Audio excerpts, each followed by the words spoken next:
So the expectations that we have here for COP29 is that we leave with the structure and a quantum commitment for climate finance. Back in 2010, we were promised $100 billion yearly to be able to tackle the climate crisis in the developing world. That commitment was not met. What we got was a bunch of debt.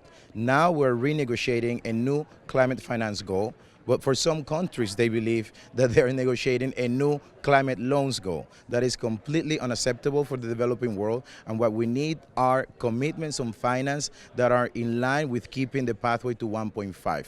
If we want to keep the pathway to 1.5, we need at least $5 trillion. But what we're asking for here is just $1 trillion. $1 trillion that is barely 1% of the global economic output. $1 trillion that is way less than the 2.5 trillion that is invested in wars. That is way less than the 7 trillions that are invested in fossil fuels. That is way less than the $14.2 trillion held by the richest people in the world. So we keep being told that there is not enough money. There is money. What we lack is political will. And on top of that, on top of very weak provisions on the finance text, now we find out that there are no strong provisions on mitigation. So on one side, you don't want to give us money to be able to adapt and to fight the climate crisis at home, but on the other side, you also don't want to mitigate, which is going to further exacerbate all the impacts, all the risks, the destruction, the misery, and the death in our countries. Is just completely unacceptable.